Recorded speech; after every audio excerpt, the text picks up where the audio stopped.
Hey everybody, welcome to this month's lesson. I'm really excited to get started with this one because, well, for actually a number of reasons, but I did a little practice of what I wanted to do for our lesson, and I had so much fun doing it that I'm excited to do it again.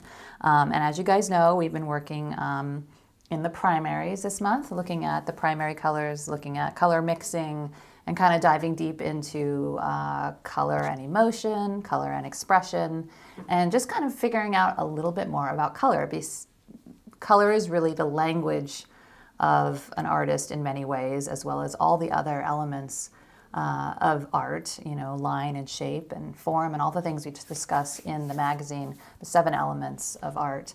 But color obviously is one of the most impactful, and whether you choose to use a lack of color or an abundance of color is obviously going to give your piece a very different feeling combined with all the other elements. So I loved working in this color palette. You guys know that I don't often use a lot of like really bright colors or like even a primary color palette in general, but I've been exploring this palette and it's really so versatile. It can be moody, it can be joy-filled, it can be really bright or really subtle. And I hope you guys explore this with me this month. So as I've mentioned in the journal, our color palette is a double primary color palette, meaning we use 2 reds, 2 yellows, and 2 blues, as well as white. And this is what I've used here. I did use some charcoal and some pencils and whatnot, and we'll be doing that in the project as well, kind of layering those expressive marks in there.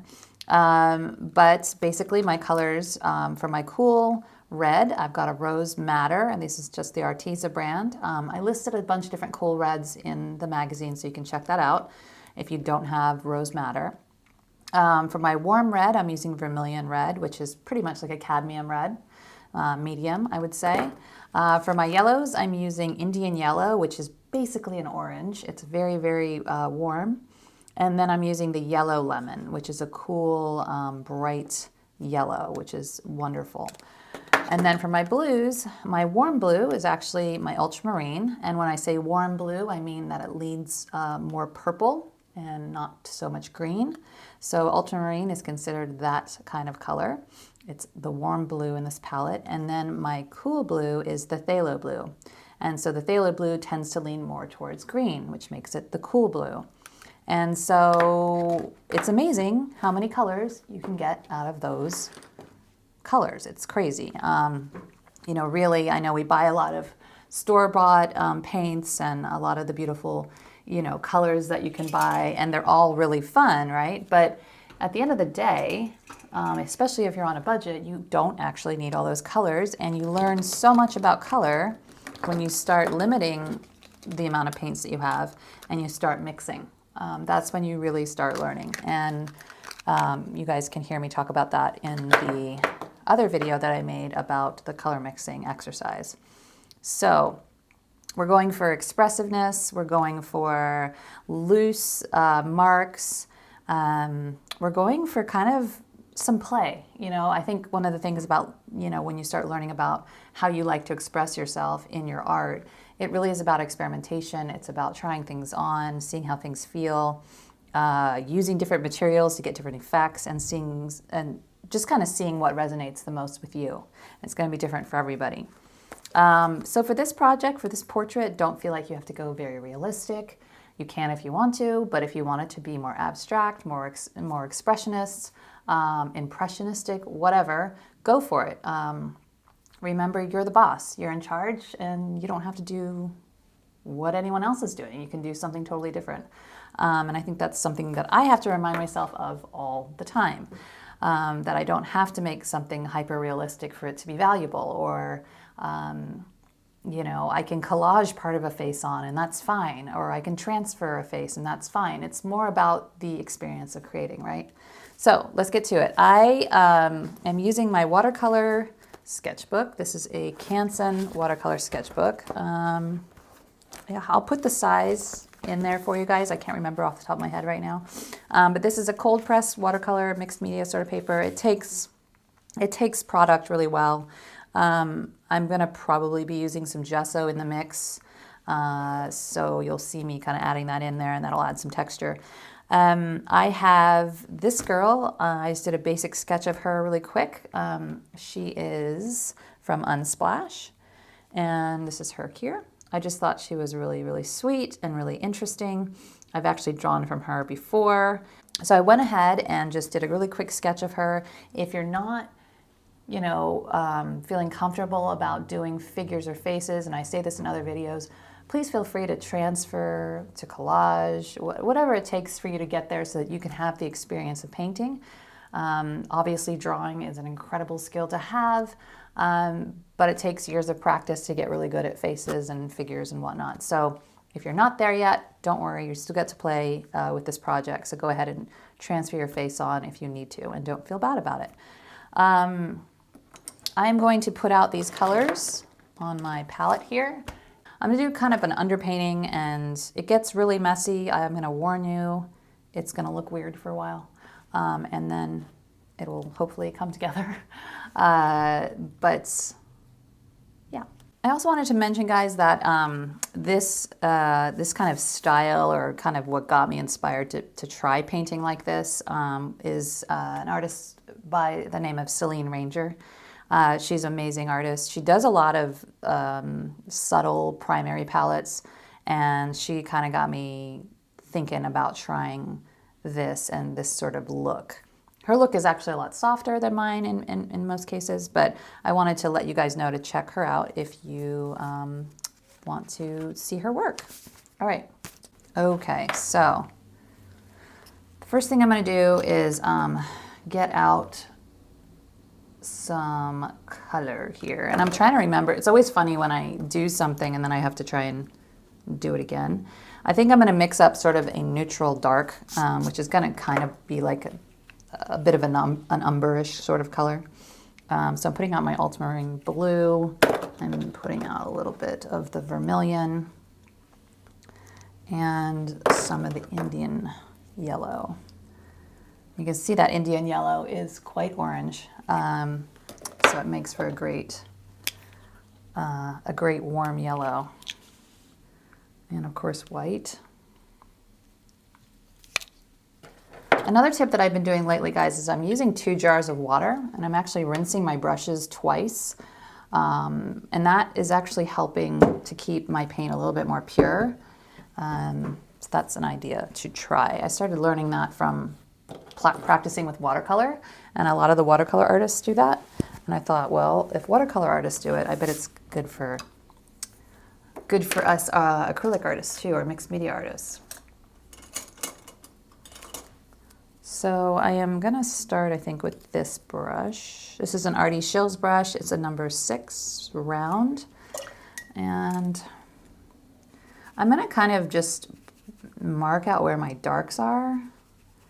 And go from there. This process is pretty layered, so like I said, it's gonna look a little strange for a while. So just bear with me.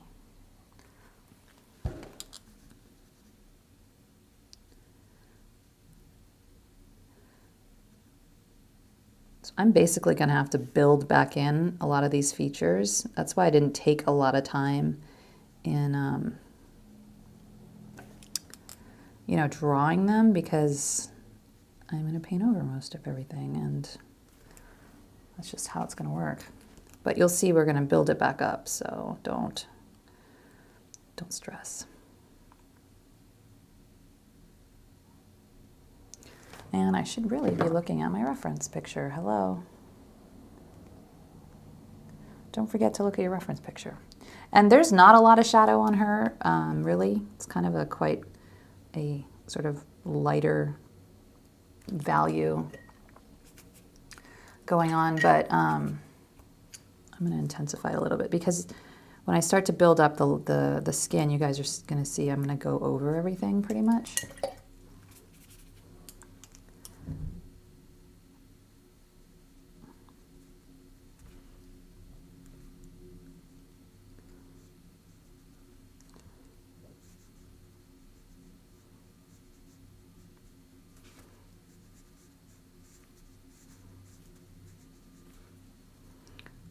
Starting is always the hardest part. I was thinking though, before I started this, like I know I'm doing the right kind of work because I get so excited before I start to film because I can't wait to like create with you guys. It's funny. And I think we also get excited as artists because I think it's all about the possibility, you know? When we go to create something, we just don't know what's going to happen. And there's something so exciting about making something from nothing. And look, I made her into a zombie. Yay.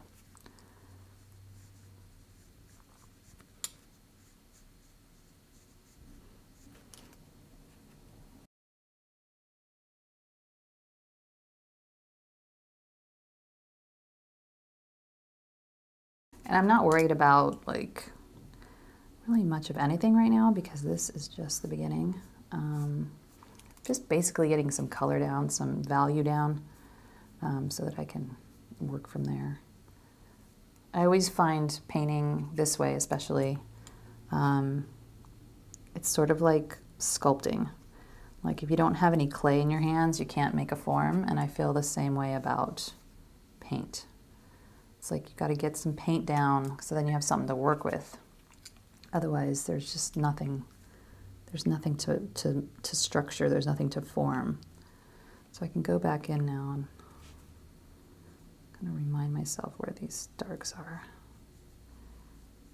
So you can see why it's not worth it to spend a lot of time. I mean, you want to, you know, if you're looking for a more realistic portrait, you want to look at, you know, spending a little time on getting the proportions right and all that. But you could really just transfer the drawing and then work on the painting, and you're going to have to create all those features again anyway.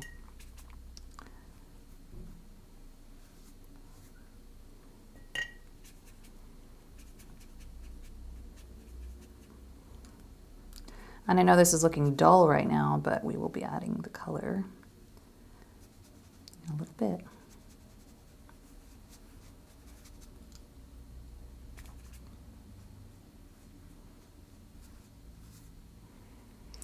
And I may or may not, you know, include everything. I you know, kind of drew it all out, but we'll see if I actually include it all there. We'll see. Sometimes I like to leave things a little bit undone, not kind of tell the whole story.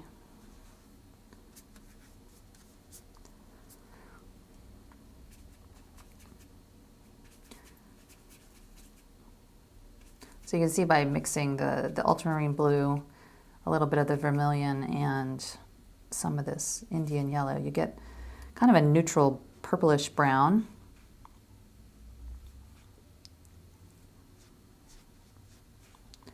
And that can be kind of handy for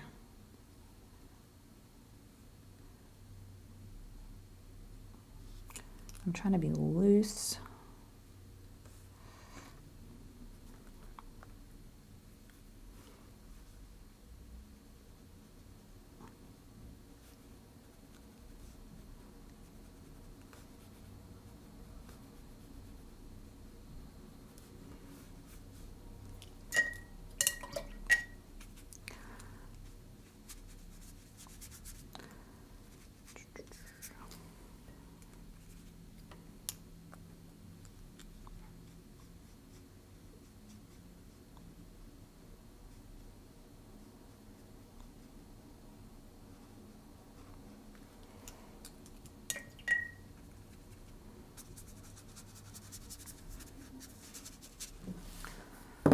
So I've got her kind of blocked in.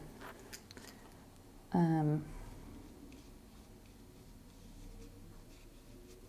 can see I'm not being overly careful about anything. So you don't want to get tight at the beginning of a painting when you're going to be layering, you know, other things. So try and just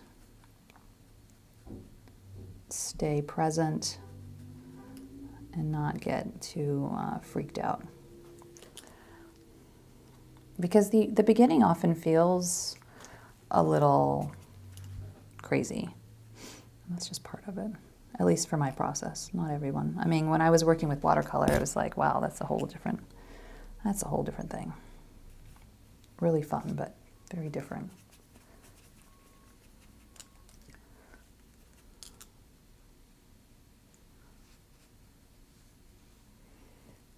And kind of like the same as like last month when we were being pretty loose in those first stages of the painting.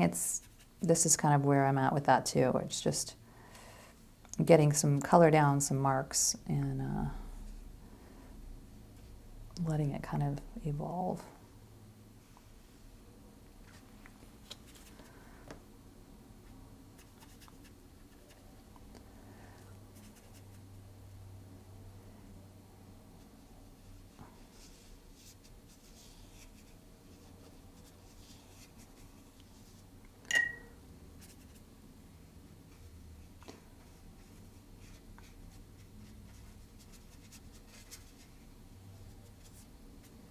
Pulling more of that blue in now.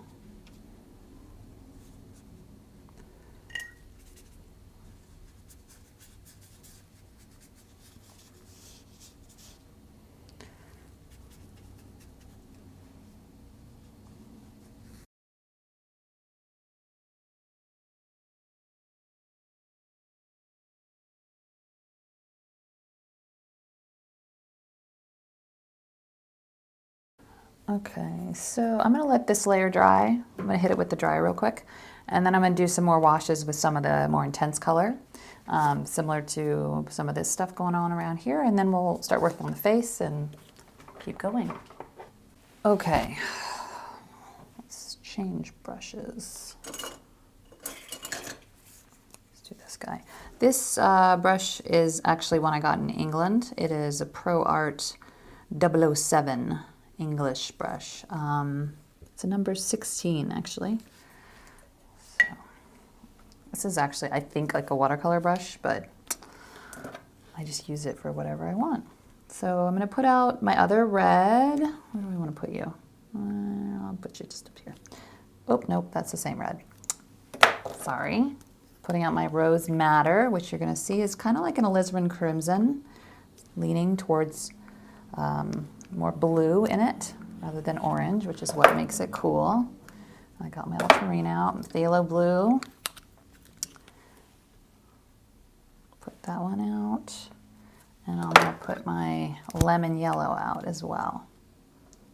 So you guys can see that. Alrighty. I'm going to roll up my sleeves because this sweater is like, wants to get in the paint.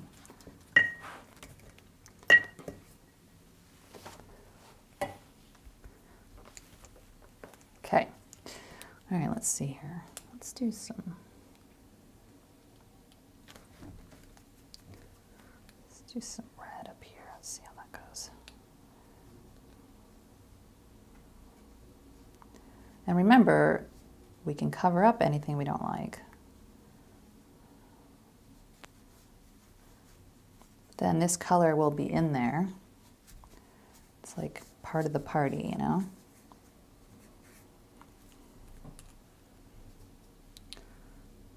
Pull in some of the cooler red.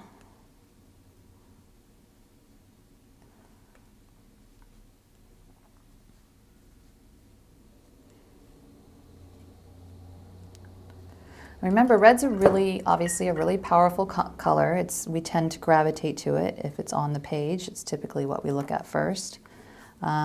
So your red can be really, it doesn't have to be, but it can be a great tool for being kind of intentional and bringing attention to an area. So like, for example, in this one, I got a red pencil and kind of added it down the side of her face. I've obviously made the red cheeks, the red lips. So you're really drawn into the face first, and then the rest is, then the rest you kind of explore as you go. So remember that about red. And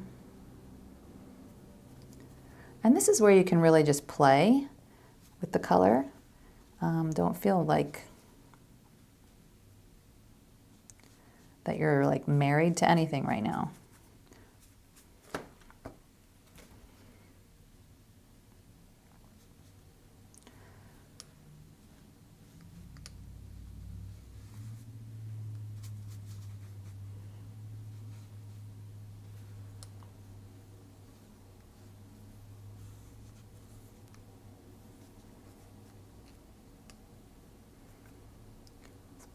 phthalo in there. I have discovered that I love phthalo blue. It's absolutely seems to be one of my favorite blues for mixing. I love ultramarine too, but when I started doing all the color mixing, I realized, wow, I really like this color.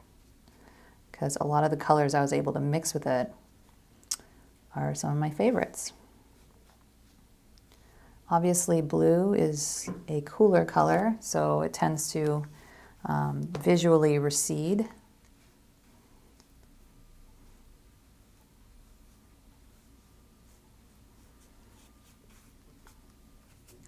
So it's obviously better for shadow.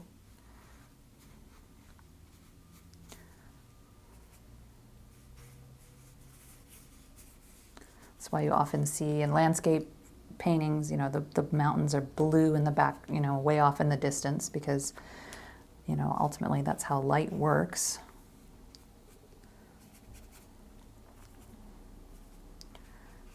And then don't forget that, you know, you're able to mix up a lot of neutrals when you have this palette, because anytime you add complementary colors together, the blue and the orange, the red, and you'd have to mix up a green, you start to get some neutrals. So you'll see some of those colors emerge as you go. And they are going to help balance all the bright colors. Like these yellow flowers look really bright, not only because they're yellow, but because they're next to some murkier, muddier colors. And so that's making them look brighter. Same here in the hand, like there's a lot of sort of this murkier, neutral color going on. And then when you start to add the pops of light, it makes them look brighter. So consider that as well.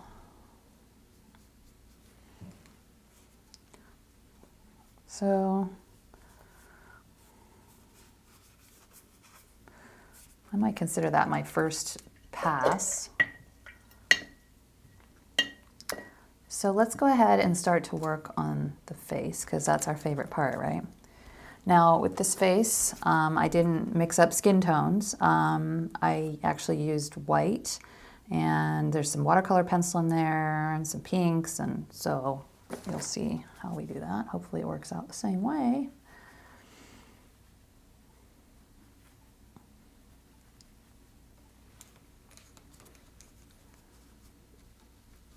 So I start kind of, now it's okay if you lose some of your darks here, because you can always go back.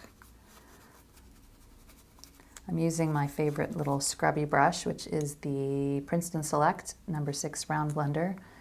And you guys know it's one of my go-to brushes. It is tough, and it is great for getting that sort of scrubby look. If you look at Celine Ranger's, you know, work, she has a lot of that kind of texture. And so I'm just using straight titanium white right now. Not too interesting, but it's a start. And because I have that neutral down already, that first layer of that kind of murky brown purpley color, I kind of already have a value going. And so that's going to help me establish the rest of my values. I'm looking at my reference picture, and I like how Celine Ranger creates these really pink cheeks on her ladies. So I think I'm going to do the same.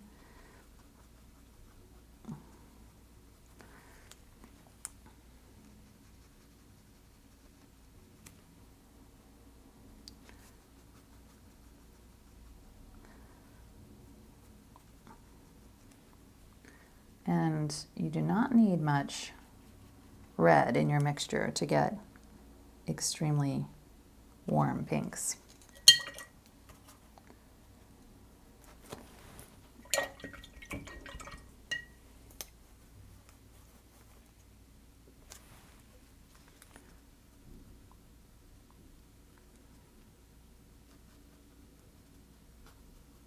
And don't worry about, like, you know, going too far with the pink. You can always knock it back.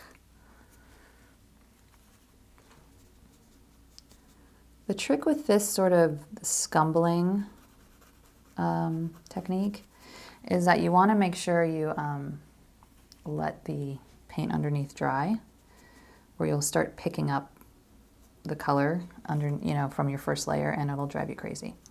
So just keep that in mind. It's often pink in the nose, so you can add a little pink in there.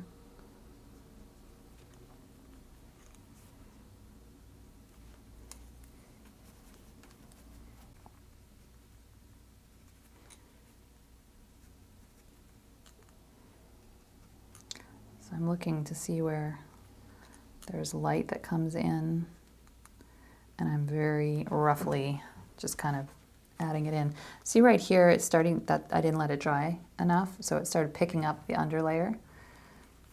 Just let that dry and you can go back over it.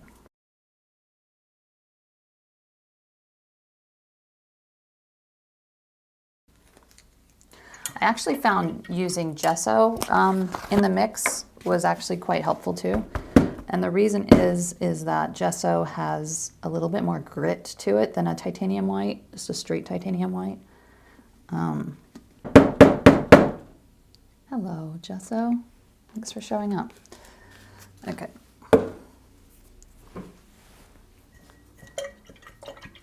And like I said, I know this looks crazy right now, but don't worry, trust me.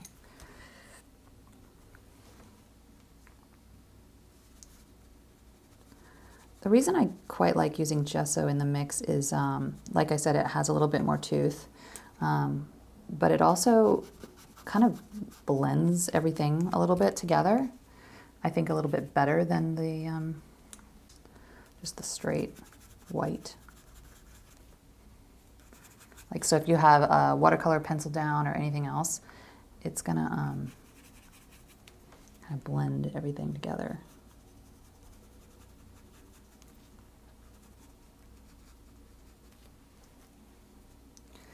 This side of the face is obviously more in shadow. I want to honor that, so got to keep that in mind. And so I'm using a little bit more blue on that side to push it back.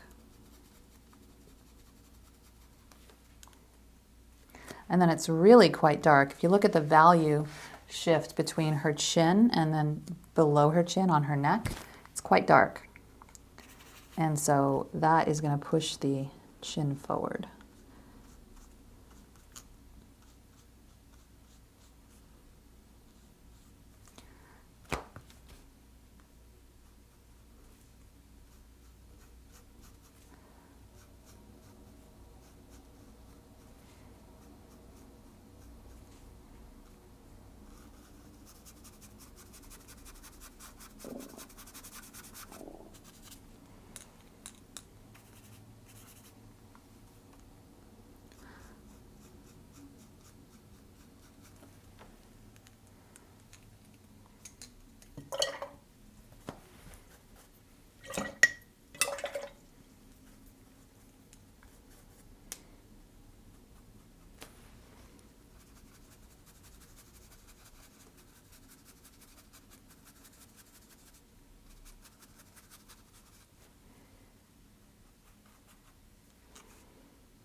I'm using just the gesso now, the white gesso.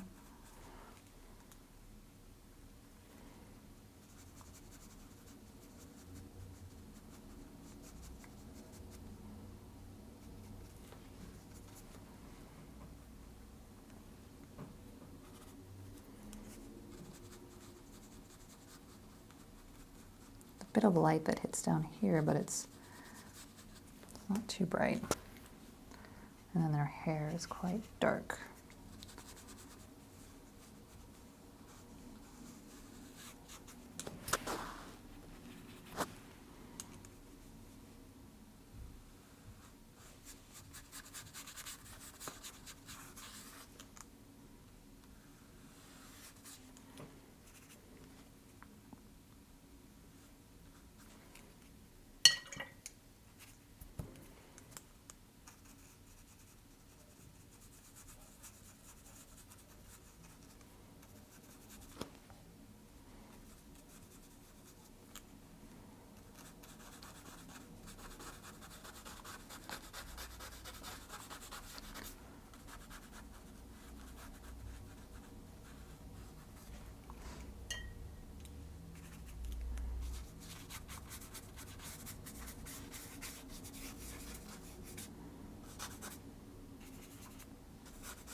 So I'm more interested right now in value, and all of these colors I know are going to come together at the end. So I'm not being overly particular about the color I'm mixing, more about the value. They say if you can get the values right, you can get away with a lot. And that's good to know.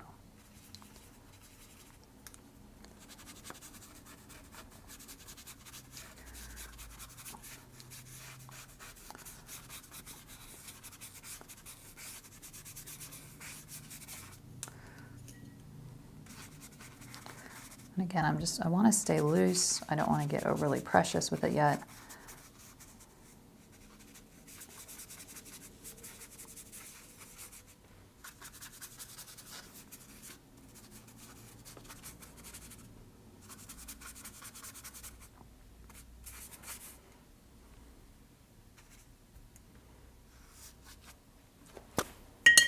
All right, so I'm going to let that hang out. I'm going to go in with a charcoal pencil and start to, do I want to do the charcoal pencil? Yeah, do the charcoal pencil first.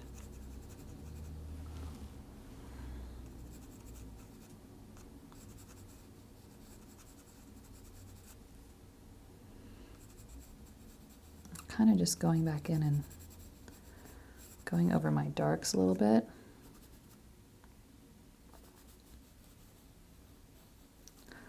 Redrawing parts of this here.